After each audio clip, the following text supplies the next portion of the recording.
Yesterday morning, somewhere deep inside Russia, the ground shook. Not from an earthquake, not from a natural disaster, from a machine. A machine that took 15 years to build. A machine designed to do one thing and do it better than anything ever created in human history. Carry nuclear warheads across the planet, through space, through any missile defense system ever designed, and deliver destruction on a scale that no single weapon has matched since the end of the Cold War. Russian President Vladimir Putin announced the successful test launch of the Sarmat intercontinental ballistic missile designated Satan II in the West and called it the world's most powerful missile. He said it would enter combat service by the end of this year. Now here is the part that every headline is glossing over.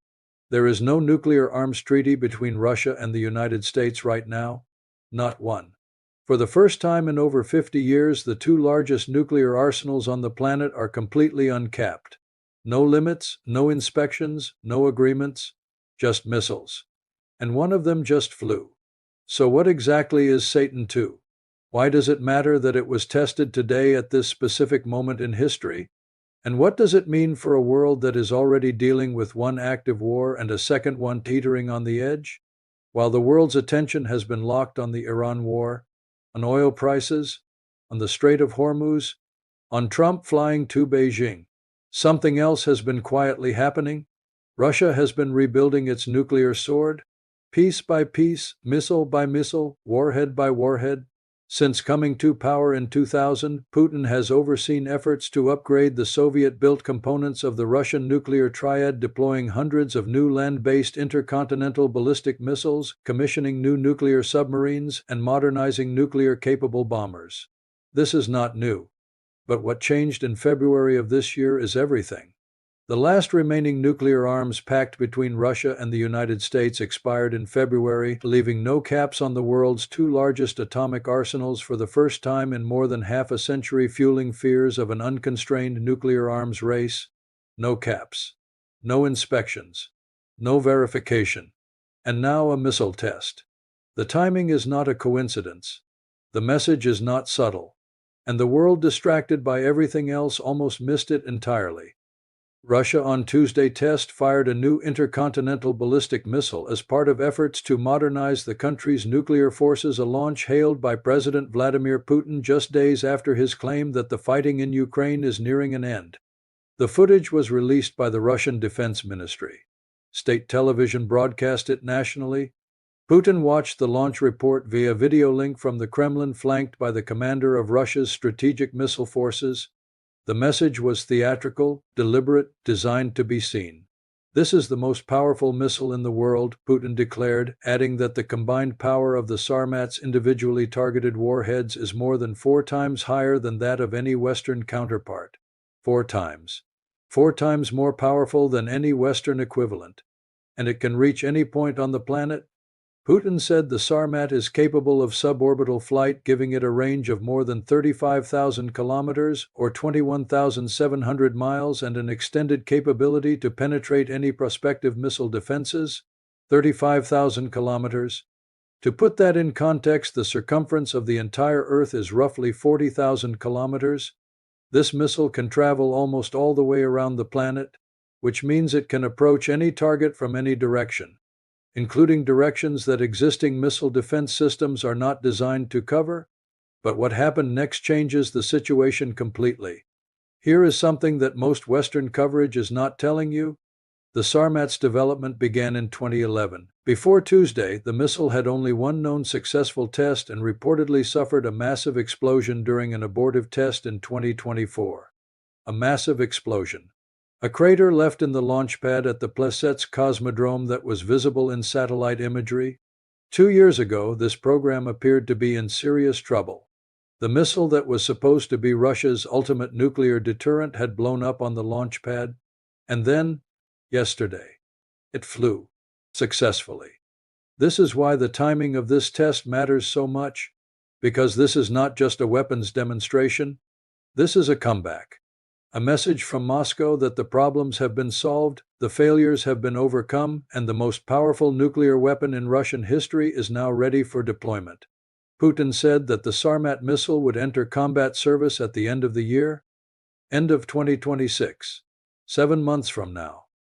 Let's step back from the geopolitics for a moment, because to understand why this matters you need to understand what this weapon actually is. The Sarmat, Satan II, RS-28.IT is not simply a bigger bomb on a bigger rocket. IT is a weapons system designed specifically to defeat the most advanced missile defense technology the United States has ever built. Putin revealed the Sarmat in 2018 as part of a slew of new weapons, claiming they would render any prospective US missile defenses useless. The United States has spent hundreds of billions of dollars building missile defense systems, interceptors designed to shoot down incoming nuclear warheads before they reach their targets. The Sarmat was engineered specifically to make those interceptors irrelevant. Here is how. Traditional intercontinental ballistic missiles follow a predictable parabolic arc up into space, then down toward the target. Missile defense systems are designed to intercept them at specific points in that arc. The Sarmat does not follow that arc. It is capable of suborbital flight, allowing it to approach from trajectories that existing missile defense infrastructure is not positioned to counter. It can fly over the South Pole. Every American missile defense system is oriented toward threats coming from the north, a missile approaching from the south.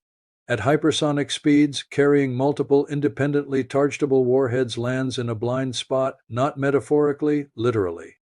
There is no interceptor system positioned to stop it from that direction. Putin boasted that the Sarmat's total payload yield is 4 times that of any existing equivalent. What does that mean in practice? The Sarmat can carry up to 15 independently chargeable nuclear warheads. Each warhead can be directed at a separate city, a single missile, 15 simultaneous strikes anywhere on Earth within 30 minutes of launch. This is not the story of one weapon. This is the story of what nuclear war looks like in 2026. February 2026. The same month the Iran war began. The same month the world's attention shifted completely to the Middle East. The last remaining nuclear arms pact between Russia and the United States expired, leaving no caps on the world's 2 largest atomic arsenals for the first time in more than half a century. The agreement that expired was called New START. It was signed in 2010. It capped the number of deployed strategic nuclear warheads each side could maintain. It required regular inspections. It demanded transparency. For decades, through all the tensions, proxy conflicts, and diplomatic crises, New START was the one agreement that kept the nuclear competition within defined limits. It is gone. And what replaced it? Nothing. The US and Russia agreed to re-establish formal, high-level military communications that were suspended in late 2021 prior to Russia's full-scale invasion of Ukraine. Phone lines reopened.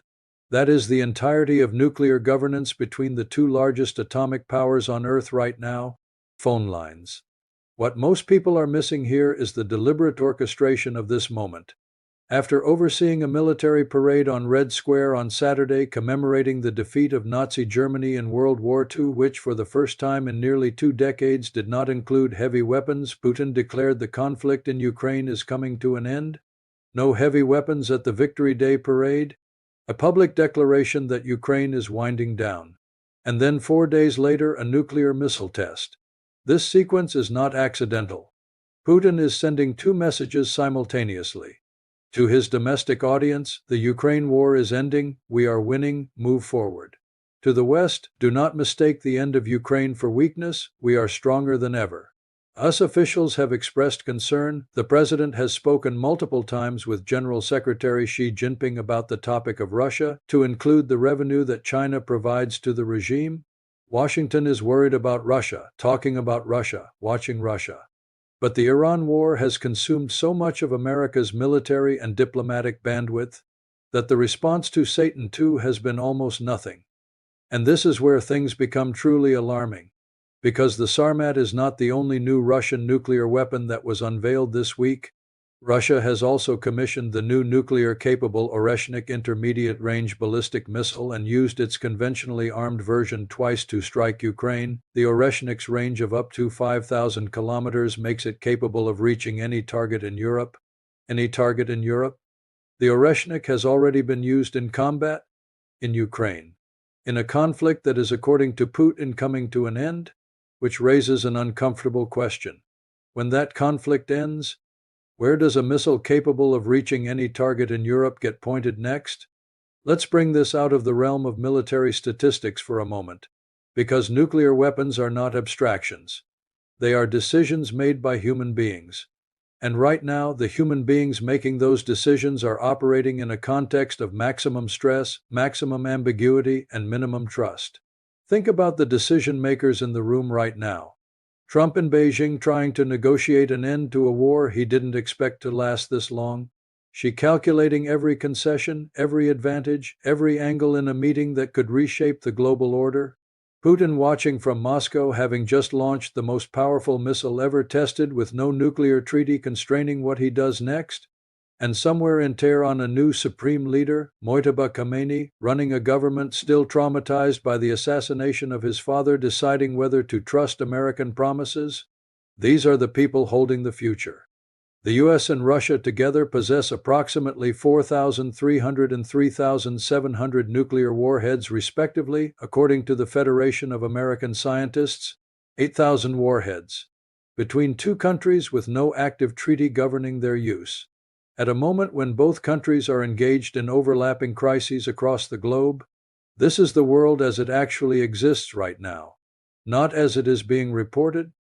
Here is the uncomfortable truth about where the world now stands on nuclear weapons. For decades, even through the darkest moments of the Cold War, there was a shared understanding between Washington and Moscow that nuclear weapons were different, that they required special rules, special limits, special restraint. That understanding was encoded in a series of treaties: SALT, START, New START, that controlled the numbers, required transparency, and created mechanisms for de-escalation. With the expiration of New START in February, there are no caps on the world's two largest atomic arsenals for the first time in more than half a century, fueling fears of an unconstrained nuclear arms race. Unconstrained. That word should be sitting heavily with every government on the planet right now. Because here is what unconstrained means in practice. Russia can deploy as many Sarmat missiles as it chooses. No treaty says it cannot. The United States can expand its own arsenal in response. No treaty says it cannot. China, which has been rapidly modernizing its nuclear forces, faces no international pressure to slow down. No treaty governs China's arsenal at all. And the verification mechanisms that allowed each side to trust the other's declarations? Gone. Washington has long hoped to open talks with Beijing about nuclear weapons, but the Chinese government has said privately that they have no interest in sitting down and discussing any kind of nuclear arms control or anything along those lines at this point. Russia testing, China expanding, America distracted by Iran. This is the nuclear landscape of 2026. Putin said the Sarmat missile would enter combat service at the end of the year. The Sarmat is designed to replace about 40 Soviet-built Voyvoda missiles and is a cornerstone of Russia's next-generation nuclear deterrent. 40 missiles, each capable of carrying 15 independently targeted warheads, 600 potential nuclear strikes, from a single generation of weapons entering service in the next 7 months. No treaty to limit it. No inspection regime to verify it. No international framework to constrain it. And happening simultaneously with the most dangerous geopolitical moment since the Cuban Missile Crisis? Let's be precise about what Putin chose to do this week. Trump is in Beijing. The Iran ceasefire is on life support. The world's diplomatic attention is entirely consumed by the Middle East. And Putin chose this week of all weeks to announce the successful test of a weapon capable of destroying any city on Earth. This is not a coincidence. This is a message. To Washington, while you are busy with Iran, we are not standing still. To Beijing, as you host Trump, remember who else you need to consider. To Europe, do not assume that the end of Ukraine means the end of Russian military ambition.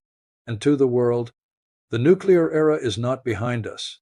It is in front of us, and it is less constrained than it has been in over 50 years. There is something almost surreal about the world right now. The diplomats are in Beijing negotiating. The tankers are stuck in the Strait of Hormuz. The ceasefire is on life support. And in the background, barely noticed, barely covered, barely discussed, Russia just tested the most powerful nuclear missile in history. With no treaty to stop it building more, with no verification regime to know how many it has, with a president who has spent years making the world watch him put his finger closer and closer to the edge. The last remaining nuclear arms pact between Russia and the United States expired in February, leaving no caps on the world's two largest atomic arsenals for the first time in more than half a century. The Cold War had rules, dangerous rules, imperfect rules. But rules. The world we are living in right now does not. And somewhere in Russia, a Sarmat missile is being prepared for operational deployment. Before the year is out, the real question is not whether this weapon will ever be used. The real question is, in a world this unstable, with this many simultaneous crises and this many leaders under this much pressure, who is responsible for making sure it never is?